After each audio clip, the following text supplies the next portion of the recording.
বিভিন্ন অনিয়মের অভিযোগ তুলে রায়পুর বিএলআর অফিসে বিক্ষোভে ফেটে পড়লেন রায়পুর নাগরিক কমিটি। সোমবার রায়পুরের ট্রাফিক মোড় থেকে বিএলআর অফিস পর্যন্ত প্ল্যাকার্ড হাতে নিয়ে মিছিল করেন নাগরিক কমিটির সদস্যরা। মিছিল বিএলআর অফিস পৌঁছাতেই বিক্ষোভ দেখানো হয় ওই অফিসের সামনে। বিক্ষোভকারীদের মধ্যে পিন্টু দুলে, মিনতি দুলেরা বলেন, এখানে দালাল চক্র চলে। জমির মালিকের অজান্তেই অন্য কারো নামে জমির রেকর্ড হয়ে যাচ্ছে বলে অভিযোগ তোলেন তারা। এছাড়াও ভূমি দপ্তরের বিভিন্ন দুর্নীতির অভিযোগ তুলে সরব হন এলাকার নাগরিক কমিটির সদস্যরা। প্রায় 2 ঘন্টা ধরে চলা বিক্ষোভ। অস্বাভাবিক পরিস্থিতি রুখতে মোতায়েন করা হয় পুলিশ। বিক্ষোভকারীদের মধ্যে ঝর্ণা দুলে বলেন, নিজেদের দখলে থাকা জমিতে সম্প্রতি আবাস যোজনার বাড়ি তৈরির কাজ শুরু করলে এক পড়শি এসে দাবি করেন তাদের জমি। পরে অফিসে গিয়ে জানতে পারি সম্প্রতি হঠাৎ আমাদের জমি ওই পড়শির নামে রেকর্ড হয়ে গিয়েছে। এলাকায় এই ধরনের আরো জালিয়াতি করছে এই ভূমি দপ্তর।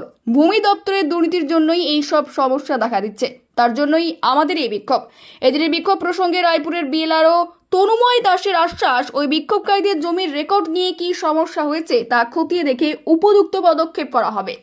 বলতে কি, আমাদের আবাস যোজনার ঘর পেয়েছি, তাহলে আমরা যখন ঘর করতে যাই তখন নাদের আপত্তি করে।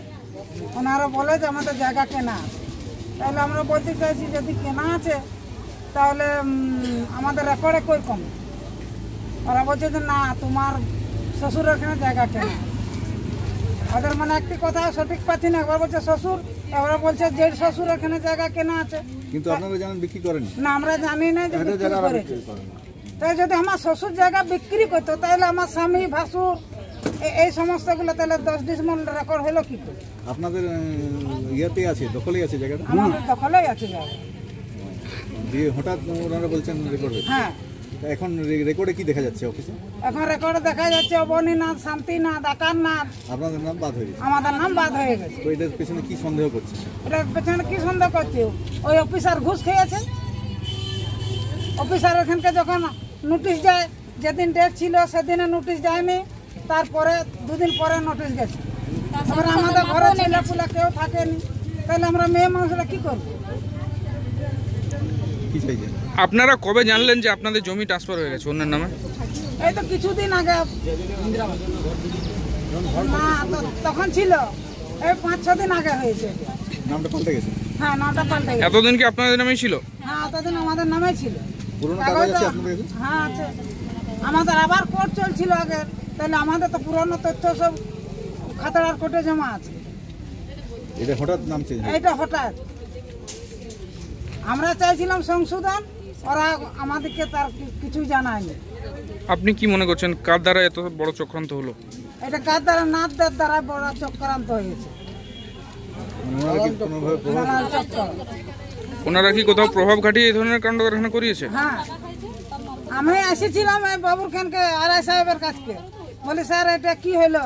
না, আপনার তোমার শ্বশুর বিক্রি করে দিয়েছে। বলে, আমার শ্বশুর যদি বিক্রি করে তাহলে আমরা এতদিন বাস করে কি করে আছি? বিক্রি করে দলিল দেখাবে তো। আপনার শ্বশুর যে বিক্রি করেছে তার কোনো কাগজপত্র এখানে আছে? দেখাতে পেরেছে? কোনখানে? এখানে ভিডিও। আমার শ্বশুর কোনো জায়গা বিক্রি করেনি।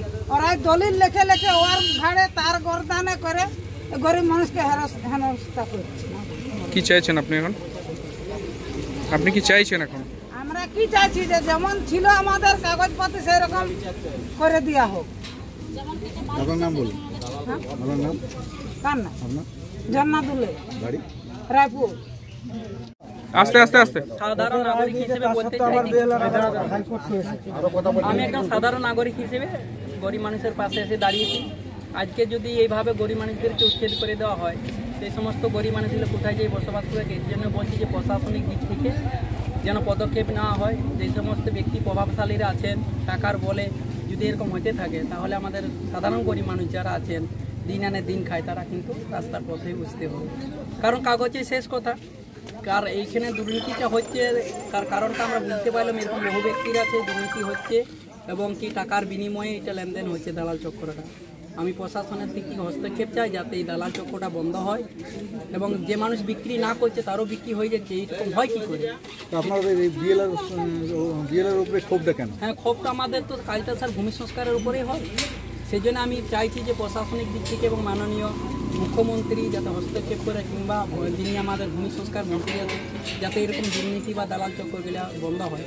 ধরুন আজকে যদি এই যে গরিব মানুষদেরকে উচ্ছেদ করা হচ্ছে, যার যার টাকা আছে সে টাকা নিয়ে নিজের নাম কাটিয়ে নিয়ে নিচ্ছে, অন্যের নাম কাটিয়ে, তো সেই মানুষটা জানলো না তো যে আমার টাকা জায়গাটা বিক্রি হচ্ছে, আদৌ কিছু জানতে পারলো? বিক্রি হলে সে জানবে তো, অথচ বিক্রি হচ্ছে না। তাহলে এই যে কাজটা কোথায় হয়? ধরুন আমার একটা ছেলে দোষ করলে কোথাকে যাবে? তার বাবার খানেই যাবেন তো, আমরা তো সেইটাই তো, সেই হিসাবে আমাদের ভূমি সংস্কার এখানকেই তো আসবো, আমরা তো আর অন্য কোথায় যেতে পারবো না। ছেলে দোষ করলে কোথায় যায়? তার বাবা মাকে অভিযোগ করে, তাহলে আমার ভূমি সংস্কারটা এখানেই আসবো, এটা তার অন্য কোথায় যাওয়া হবে না। রায়পুর ব্লকে আশা করি এরকম দুর্নীতি অনেক হচ্ছে, প্রশাসনের দিক থেকে আমি হাত জোড় করে বলছি যাতে এটা পদক্ষেপ নেওয়া হয় এবং হস্তক্ষেপ করে মাননীয় মুখ্যমন্ত্রী এবং ভূমি সংস্কার মন্ত্রী যাতে সাধারণ মানুষেরা সুষ্ঠুভাবে বেঁচে থাকতে পারে, এরকম উচ্ছেদটা না হয়। আপনার কি কোথাও অভিযোগ জানিয়েছেন? আমরা অভিযোগ প্রথমে এখানেই জানালাম, এখনো পর্যন্ত কোথাও জানাইনি। এবং এটি আমার অনুরোধ সমস্ত গরিব মানুষের হয়ে আমি এসেছি আর কি। আমার নাম ধনঞ্জয় দুলে, রায়পুরে বাড়ি। আমার এটাই অনুরোধ যে ধনঞ্জয় দুলে, রায়পুর থানা এবং